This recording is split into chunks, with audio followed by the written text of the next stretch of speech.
નમસ્કાર, આપ જોઈ રહ્યા છો સ્પાર્ક ટુડે ન્યૂઝ. દાહોદના મામલતદાર કચેરી ખાતે આવકના જાતિના અને રહેઠાણના દાખલા માટે વાલી અને વિદ્યાર્થીઓને ધરમના ધક્કા પડી રહ્યા છે. આવકનો દાખલો, જાતિનો દાખલો અને રહેણાંકનો દાખલો લેવા માટે ભીડ ઉમટી પડી છે મામલતદાર કચેરીએ, જેને લઈને આવકનો દાખલો, જાતિનો દાખલો અને રહેણાંકનો દાખલો લેવા મામલતદાર કચેરી ખાતે આવેલા લાભાર્થીઓથી વાતચીત કરતા જાણવા મળ્યું કે ઘણા સમયથી તેઓ આટાફેરા કરી રહ્યા છે, કચેરી ખાતે ધક્કા ખાઈ રહ્યા છે, પરંતુ તેમની કામગીરી થઈ રહી નથી.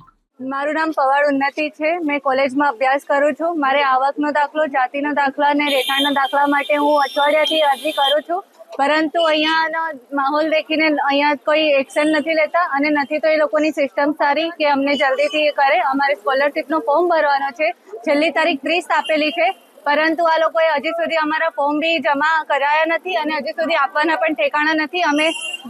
અમે સવાર સાંજ રોજે આવીએ છીએ અને બપોરે બી ધક્કા ખાઈએ છીએ, પરંતુ આ લોકોના કોઈ એક્શન નથી અને અમને મીન્સ કે જલ્દી દાખલા બી મળતા નથી. અમને 5 દિવસ થઈ ગયા અહીંયા આવતા. મેં કોલેજમાં છું, 3rd યર બીકોમમાં. મારું નામ મકવાણા ચતુરભાઈ પ્રતાપભાઈ. અહીં જાતિના દાખલા, આપણે રહેઠાણના દાખલા માટે લોકો અઠવાડિયાથી 15 દિવસથી બી હેરાન થઈ રહ્યા છે. આજ સુધી એ લોકોને રહેઠાણના દાખલા હજુ સુધી મળતા નથી.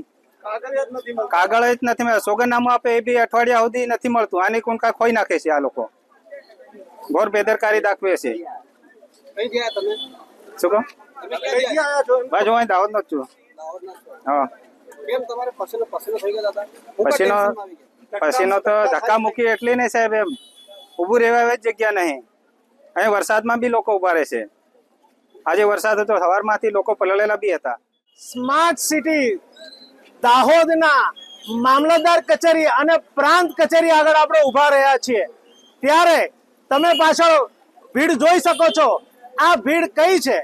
આ એ ભીડ છે કે જે એક આંગણવાડી કાર્યકર તેડા ઘર માટેના જે ફોર્મ ભરવાના છે એ ફોર્મ ભરવાની ભીડ છે. પણ ફોર્મ ભરવાની ભીડ તો ઠીક છે, પણ એના માટે જે ડોક્યુમેન્ટ આપવાના છે એ ડોક્યુમેન્ટો કોઈ સરકારી નોકરી લેવાની હોય એનાથી પણ વધારે છે. આજે જ્યારે આધાર કાર્ડ અને ચૂંટણી કાર્ડ, જ્યારે ગવર્મેન્ટનું કેન્દ્ર સરકારનું આધાર કાર્ડ જ્યારે માણસ પાસે હોય, ત્યારે રહેઠાણના પુરાવા નામે એક નવું તૂત આ સરકારે ઊભું કર્યું છે, તાકી લોકો આ જે ડોક્યુમેન્ટો પૂરા આપી ના શકે અને એમના લાગતા વળગતાને આ પોસ્ટો આપે. આજે આ ગરીબ લોકો માટેની પોસ્ટ છે. ગરીબ લોકો આના માટે હજારોની સંખ્યામાં, પદ ઓછા છે પણ હજારોની સંખ્યામાં લોકો અહીંયા આવ્યા છે. 20 દિવસથી લોકો એક રહેઠાણના પુરાવા માટે હમણાં ફરી રહ્યા છે.